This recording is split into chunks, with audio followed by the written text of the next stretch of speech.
Hello students, आज हम लोग वर्ब टू बी के बारे में जानेंगे। तो वर्ब टू बी में सबसे पहले प्रेजेंट टेंस में इसका फॉर्म इज और आर और एम हो जाता है। इससे पहले पर्सनल प्रोनाउंस और पर्सन के बारे में जानना जरूरी चीज है। तो पर्सन तीन होते हैं, फर्स्ट पर्सन, सेकेंड पर्सन और third person. Personal pronoun first person में आई और वी है। आई सिंगुलर होता है, वी प्लुरल होता है, इसको ध्यान रखना है। सेकेंड पर्सन में पर्सनल प्रोनाउंस यू है, इसका हिंदी है तुम लोग, आप लोग, आप इत्यादि, इसको ध्यान रखना है। यू प्लुरल भी होता है और सिंगुलर होता है, दोनों के साथ प्रयोग होता है।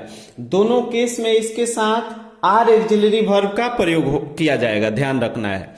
थर्ड पर्सन में ही, सी, इट ये सिंगुलर होते हैं और दे प्लुरल होता है। ही मतलब वह पुरुष के लिए, सी मतलब वह स्त्री यानी स्त्रीलिंग के लिए, इट मतलब यह निर्जीव एवं छोटे जीवों के लिए प्रयोग किया जाता है। इस सबको ध्यान रखना है। आगे देखते हैं, आई के साथ एम लगता है, वी, यू, दे ये प्लुरल है तो इनके साथ प्लुरल वर्ब यानी आर का प्रयोग होगा। ही, सी, इट यह सिंगुलर है, इसके साथ इज का प्रयोग होगा। एक चीज ध्यान रखना है कि इज, आर और एम एक्सिलरी वर्ब है, लेकिन जब मेन वर्ब वाक्य में नहीं रहेगा तो इज, आर, एम को ही मेन वर्ब माना जाता है, इसको ध्यान रखना है। यानी is, are, am auxiliary verb और मेन वर्ब दोनों का काम करता है, इसको ध्यान रखना है।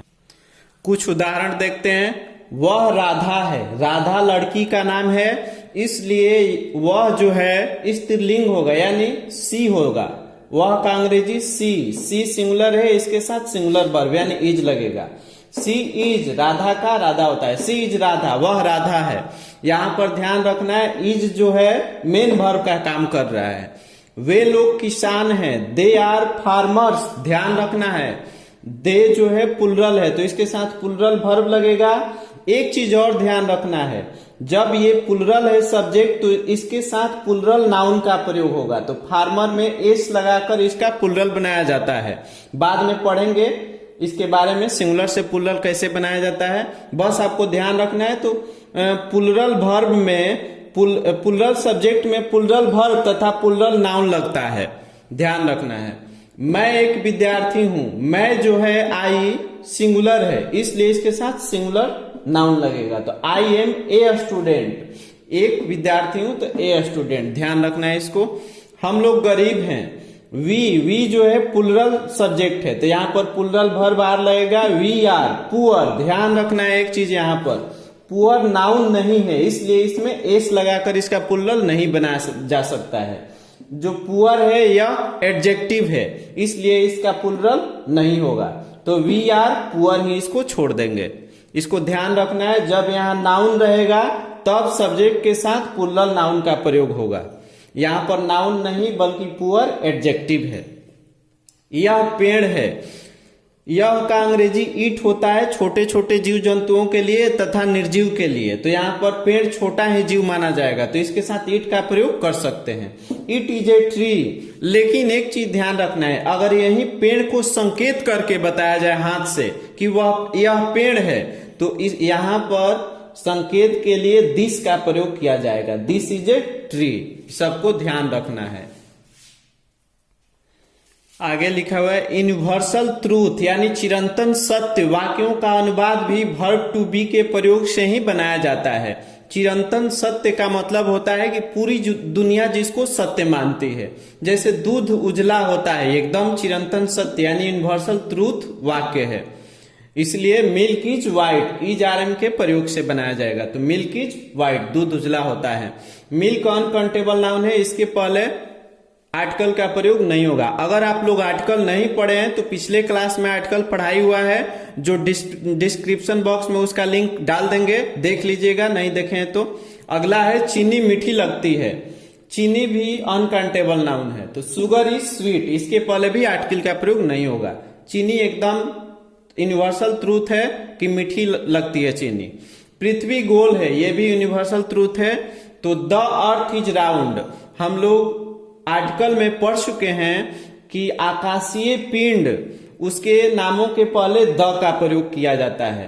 तो द अर्थ इसलिए आर्टिकल द का प्रयोग किया गया है। एक चीज और ध्यान रखना है, यहाँ पर बताए थे कि इसका उच्चारण द और दी दोनों होता है, तो जब भवेल रहेगा तो इसको दी पढ़ते हैं, तो यहाँ पर इसको दी अर्थ पढ़ा जाएगा, ध्यान रखना है।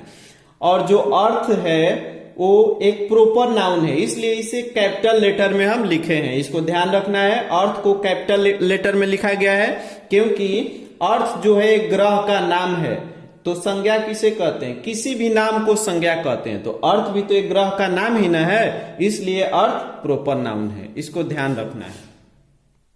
हम लोग पढ़ चुके हैं सेंटेंस 3 होता है, यानी टेंस में 3 सेंटेंस के बारे में पढ़ना है। सेंटेंस टोटल 5 होते हैं जिसे हम लोग पढ़ेंगे ग्रामर में। अफर्मेटिव सेंटेंस जिसे हम लोग पढ़ लिए हैं, पीछे एग्जाम्पल था अफर्मेटिव सेंटेंस का था। निगेटिव सेंटेंस, यह पेड़ नहीं है, जैसे में यह पेड़ नहीं है, तो यह पेड़ नहीं है छोटे छोटे जीव के लिए ईट का प्रयोग किया जाता है यह के लिए, तो it is not a tree, यहां पर नकारात्मक वर्ड नॉट आ गया, इसलिए इसको निगेटिव सेंटेंस में बोला जाएगा। अगला आ गया अफर्मेटिव इंट्रोगेटिव सेंटेंस, इसमें क्वेश्चन पूछा जाएगा, जैसे क्या यह पानी है, क्वेश्चन पूछा जा रहा है, तो यहां पर पानी जो है निर्जीव है, इसलिए इसको ईट के प्रयोग से बनाएंगे। तो ध्यान रखना है इंट्रोगेटिव सेंटेंस में इज आर एन, इसका प्रयोग पहले हो जाता है, इसके बाद सब्जेक्ट लगता है, इसको ध्यान रखना है। इसके बाद अदर वर्ड क्वेश्चन मार्क का चिन्ह दिया जाता है, ये इसका स्ट्रक्चर हो गया। तो क्या यह पानी है, तो इज इट वाटर, यानी इट के साथ इज का प्रयोग किया जाएगा, तो बस बन गया इज इट वाटर, क्या यह पानी है, इसको ध्यान रखना है। कुछ क्वेश्चन लिखा हुआ है तथा उसका नीचे मीनिंग है जो बनाइएगा आप लोग। बस आज इतना ही रहने देते हैं, नेक्स्ट क्लास में हम लोग पास्ट टेंस और फ्यूचर टेंस के बारे में पढ़ेंगे, तो इसको बना लीजिएगा अच्छा से पढ़कर। जय हिंद दोस्तों।